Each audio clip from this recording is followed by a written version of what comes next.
Ce Bayern Munich est tout simplement injouable. Les Bavarois l'ont emporté au Santiago Bernabéu 2 buts à 1 face à un Real Madrid qui est tombé les armes à la main parce que l'adversaire était tout simplement plus fort. On va le dire ainsi. Bienvenue à tous. On va parler de la défaite du Real Madrid pour la phase aller des quarts de finale de la Ligue des Champions, 2 buts à 1 à domicile, bien évidemment, face au Bayern Munich. Merci déjà à ceux-là qui vont prendre le temps de liker, de partager. N'oubliez pas de vous abonner pour le référencement. Le Real Madrid s'est donc fait dominer, peut-être écraser, certains diront écraser, à domicile face à une merveilleuse, extraordinaire équipe du Bayern Munich, 2 buts à 1. C'est vrai que 2 buts à 1, l'écart, en fait, n'est pas très grand, très grandiose. Et en fonction de la physionomie du match, c'est qu'on a vu, 2 buts à 1, franchement, personne ne pouvait s'imaginer tellement il y a eu des occasions de part et d'autre. Chaque équipe a fini avec 20 tirs. Imaginez un peu le délit. 20 tirs dans la rencontre. Et les tirs cadrés, il y en avait près de 17 minimum. Dans un match comme celui-là, et on ne sort qu'avec 3 buts. Très sincèrement. Mais bon, on a eu déjà dans l'ensemble un très bon match. Pour moi, le match était magnifique. Le Bayern Munich, c'est vrai, ils ont dominé, mais on a vu également un Real Madrid qui s'est battu avec ses armes. Parce que quoi qu'on dise, on connaît le Real Madrid, possession et tout ce qui va avec, ce n'est pas leur affaire, excusez. Chacun est venu se battre avec ce qu'il connaît faire. Le Bayern, on le sait très bien, le Bayern, c'est un rouleau compresseur. Et il ne lâche pas du début à la fin. Et les gars dominent et ils ont ce mental-là, ce moral qu'ils veulent asphyxier leur proie totalement pour que tu n'aies même plus un peu d'air pour pouvoir respirer. Et c'est ce qu'ils ont fait de la première à la dernière minute. La première minute même de la première mi-temps à la 45e et de la reprise. Voilà même que le but est venu directement à la reprise de la seconde et jusqu'à la fin du match. Un Bayern Munich, les gars sont concentrés, les Bavarois, du début à la fin. Et pour ceux qui ont même vu leur match le week-end dernier, ils étaient menés 2 à 0, sensiblement à 10 minutes de la fin à l'extérieur. Et les gars ont renversé 3 buts à 2. Imaginez un peu le délire. Ils ont sensiblement déjà 7 points sur le premier en championnat. Mais les gars arrivent quand même. Au lieu de reposer, ils auraient pu se dire peut-être que bof, on va tourner un peu, on va pas trop mettre le pied et tout. Non, non, non, non, non. Lorsque Compagnie a fait les changements le week-end, les gars sont entrés avec la niaque pour venir gagner. Et ils ont gagné, direct. Donc là, le match, à mon avis, il était correct, parfait. C'est vrai, Madrid, ils ont perdu, mais ils ont perdu face à plus fort qu'eux. C'est ce genre de défaite que les supporters madrilènes demandent, aimeraient avoir en tout cas de leur équipe. Où ils sentent qu'on a joué face à une équipe qui était plus forte, meilleure, qui a mérité sa victoire, et on est tombé, on n'a pas pu faire mieux. C'est vrai, il y a eu des actions, il y a eu des occasions d'un côté comme de l'autre. Les Madrilènes vont citer les occasions qu'ils ont eues, les Bavarois vont aussi citer les leurs, et vice-versa. Donc là, par rapport à la rencontre, on va donc parler équipe par équipe.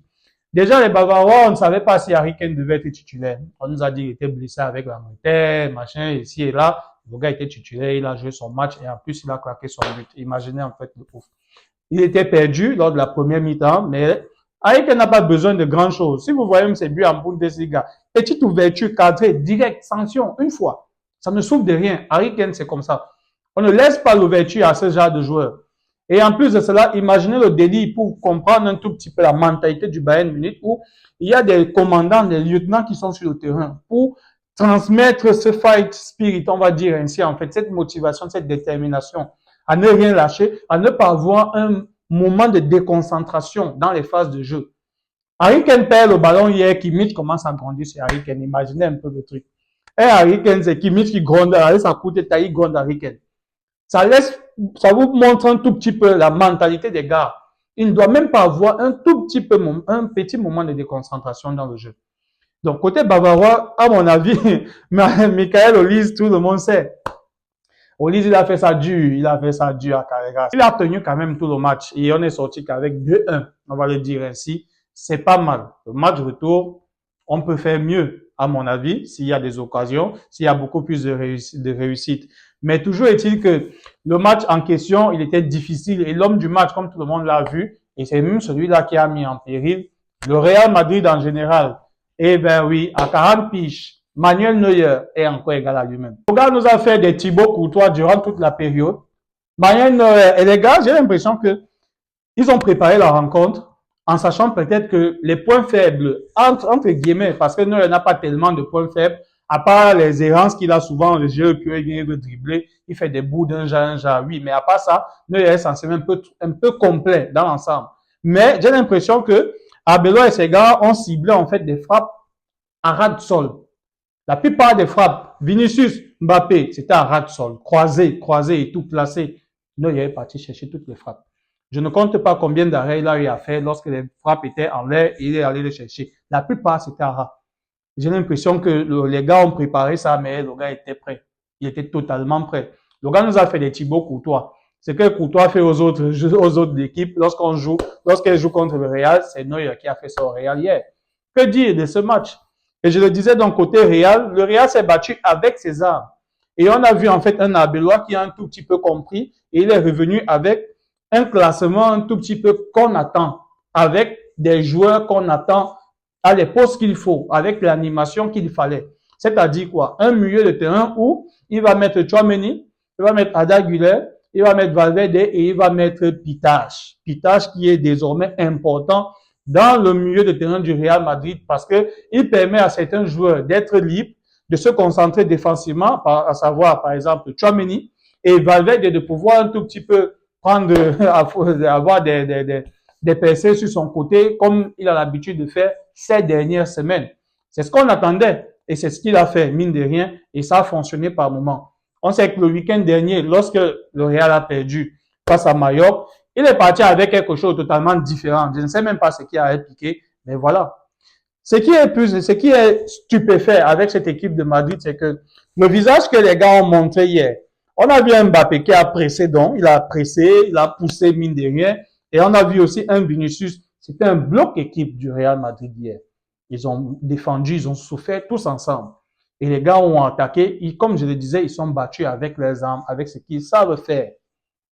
Mais pourquoi ils ne font pas ça en championnat, du moins durant toute la saison? Pourquoi Mbappé, consulte Mbappé peut-être, pourquoi il ne se donne pas comme ça là durant toute la saison? Imaginez qu'un match comme celui d'hier là, où le Bayern a dominé, on va vous dire que le Real pourrait être derrière le ballon, mais c'est le Bayern qui a couru plus que le Real. Imaginez un peu le délire. Bah, si vous voulez gagner aussi, il faut de la rigueur, la motivation, la détermination aussi. C'est ce qu'il faut.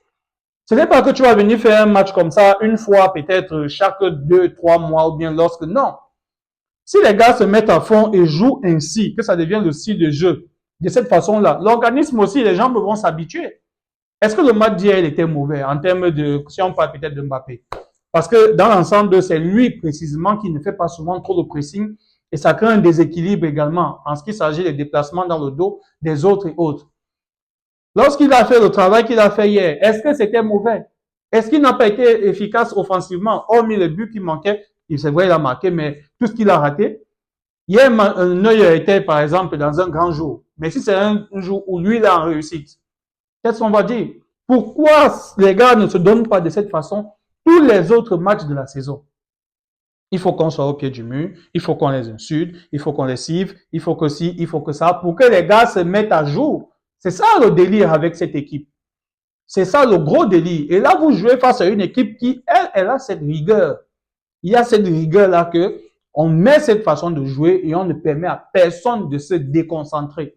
Tu te déconcentres, le leader te rappelle à l'ordre. Et c'est ce qui manque au Real. Actuellement, au Real, pouvez-vous me dire qui peut me dire ici qui est le leader sur le terrain? Genre, s'il y a un truc, un peu à l'époque comme il y avait les Ramos, où tu fais un truc, Ramos te crie dessus ou bien t'appelle, il te dit non. On a vu Ramos parler à Ronaldo sur autre slide par moment. Mais au Real, actuellement, il n'y a pas ça. Hein. Bat, zéro. Ça n'existe pas. Ils sont entre eux, là, chacun fait sa part. Ils vont se chamailler entre eux. On voit Rudiger, des fois, oui, qui bavarde avec les autres qui ne font pas le pressing, mais il n'y a pas ça. Quoi? C'est ça le problème de cette équipe. Mais dans l'ensemble, en tout cas, la rencontre, elle était bonne. Malgré que les gars, ils ont souffert, ils ont proposé de très bonnes choses. Pitache, avec le ballon hier, il n'était pas très important parce qu'il n'a pas été très parfait et on le sort aussitôt, mine de rien. Mais sans ballon, Pitache était très, très intéressant. Et c'est ça, en fait, son avantage dans cette équipe-là. Lui, sans ballon, il fait le pressing. Tchouaméni reste bas, il se concentre à rester devant la défense. Et puis, les gens comme Arda Güler, Valverde également, eux, ils bougent un peu plus aussi vers l'avant. C'est ça qu'on attendait de lui. Et à mon avis, il a fait ce pourquoi il devait être là. Et c'est ce qu'il faut.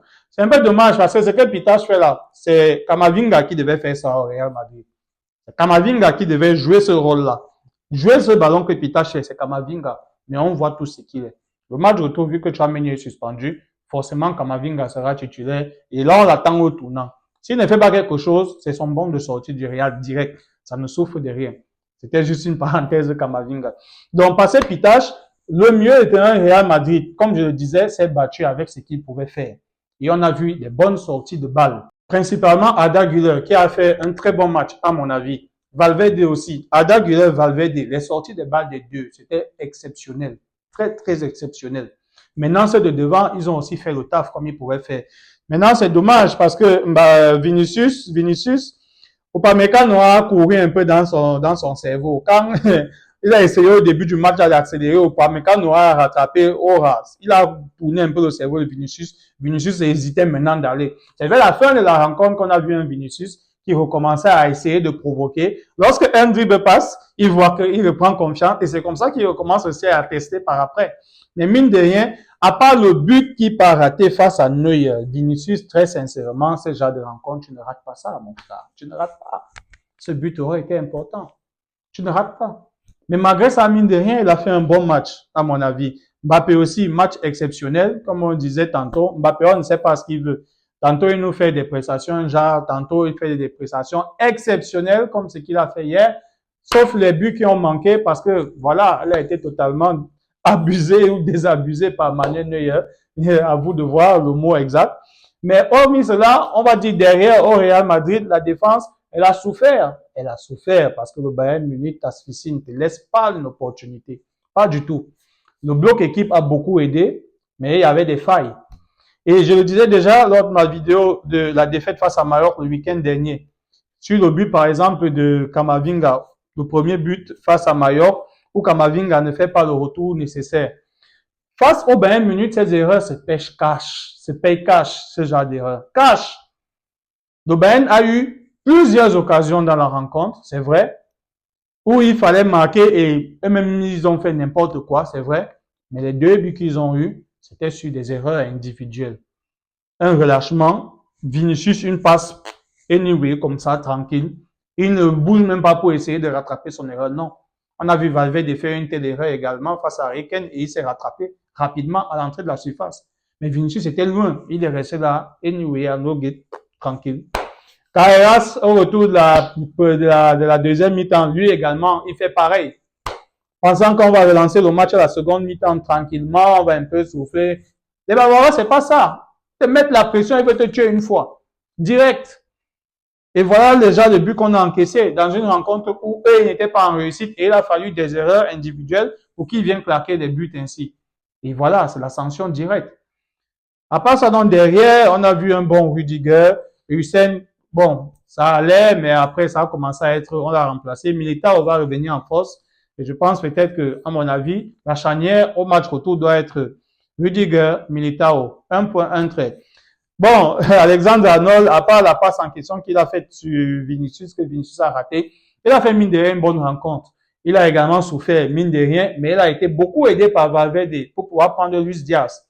C'est aussi ça. Et c'est ce que Carreras n'a pas pu avoir durant toute la rencontre où il était face à face. À la seconde mi-temps, par exemple, quand même, Arbeloa a demandé à ce qu'on puisse souvent aider Carreras à prendre Ulis. Mais malgré ça, ce n'était pas totalement suffisant. On ne sait pas, le match retour, qu'est-ce que Arbeloa va mettre en place pour essayer, parce que Ulis, c'est un vampire, c'est un dangereux, ce petit. Qu'est-ce qu'Abeloa va essayer de mettre en place pour bloquer Ulis lors du match retour? Point d'interrogation. Maintenant, on va parler un tout petit peu des faits majeurs. Les faits majeurs, pour moi, l'arbitrage, dans l'ensemble, n'était pas mal. Mais il y a deux faits, c'est vrai. Le penalty, la faute de Carreras sur Ulis, pour moi, c'est un penalty, ça ne souffre de rien. C'est un penalty, il est clair, il est net. Les supporters madrilènes vont bavarder et tout, mais si ça avait été l'inverse, on ne se pose jamais suffisamment la question. D'autre part, la faute aussi sur Mbappé, c'est un carton rouge, clair et net. Je ne sais pas exactement aussi ce que les arbitres, ce qui se passe.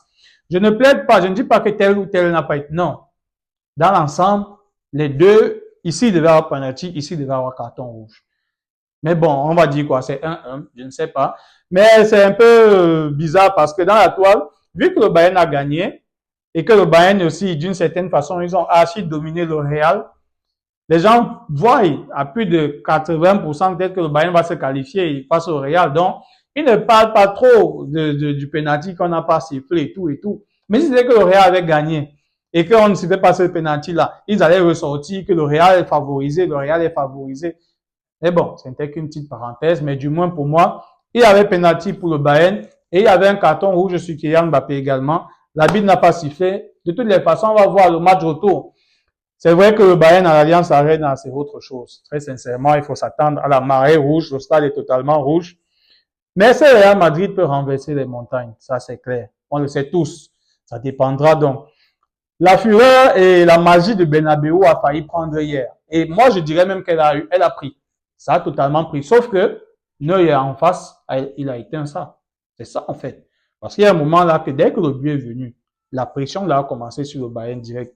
C'est vrai également qu'à 2-0, le Bayern a commencé à lever le pied un tout petit peu.